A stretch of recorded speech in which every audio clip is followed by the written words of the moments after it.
నిన్న జరిగిన మ్యాచ్లో సిఎస్కే జీటీ మ్యాచ్లో చిత్తుగా ఓడిపోయింది చెన్నై జీటీ. ఏకంగా 83 పరుగులతో ఓడిపోయింది జీటీ. అండ్ మ్యాచ్ విషయానికి వస్తే ముందుగా సిఎస్కే టాస్ నెగ్గి బ్యాటింగ్ ఎంచుకుంది. ఇది బ్యాటింగ్ ముందు సిఎస్కే ఓపెనర్స్ ఆయుష్ మాత్రే, కాన్వే ఇద్దరు దిగారు. ఆయుష్ మాత్రే 17 బాల్ 35 కొట్టి మంచి శుభారంభం అందించారు సిఎస్కేకి. అవుట్ అవ్వక తర్వాత వచ్చిన బిల్పాల్ పటేల్ కూడా చిన్న కాంబియో ఆడి తన కూడా పర్వాలేదు అనిపించాడు.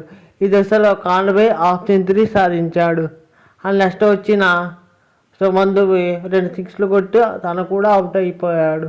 లాస్ట్లో వచ్చిన బ్రెవిస్ తన సూపర్ 6లు 4లతో స్కోర్ బుడ్డిని ముందుకు సాగించాడు. అందులో జడేజా కూడా పర్వాలేదు అనిపించారు.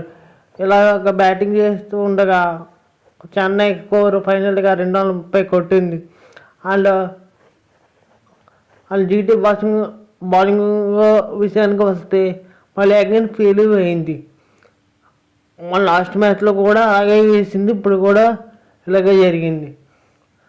ఫస్ట్ బాగానే ఉంది, తర్వాత ప్లేయర్స్ తర్వాత వచ్చాక జీటీ బౌలింగ్ డౌన్ అయిపోయిందని చెప్పుకోవచ్చు. ఎస్పెషలీ రషీద్ ఖాన్. అండ్ 230 భారీ స్కోర్ టార్గెట్తో దిగిన జీటీకి ముందులోనే షాక్. తన కెప్టెన్ సుమన్ గిల్ అవుట్ అయిపోయాడు. తర్వాత వచ్చిన దాస్ బట్లర్ అవుట్ అయ్యాడు. 3 వికెట్ కూడా పవర్ ప్లేని కోల్పోయాడు రుతుర్బర్డ్ తనలో. అండ్ తర్వాత వచ్చిన రషీద్ ఖాన్ అండ్ సాల్వేషన్ టార్గెట్ పెట్టారు కానీ ఎంతో రేపు నిలవలేదు సిఎస్కే బౌలింగ్ ముందు.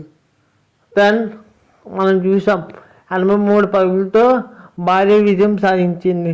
సిఎస్కే బౌలింగ్లో అంబద్ కాంబోజ్ అండ్ నూర్ అహ్మద్ ఇద్దరు 3 వికెట్లు తీశారు. మిగతా బాల్ తన పని తను చేశారు అని చెప్పుకోవచ్చు. లాస్ట్లో సిఎస్కే కెప్టెన్ ధోని పని కామెంట్ చేశారు. నెక్స్ట్ సీజన్ నేను ఆడతానని చెప్పాను అని ఆడని చెప్పను అని చెప్పారు.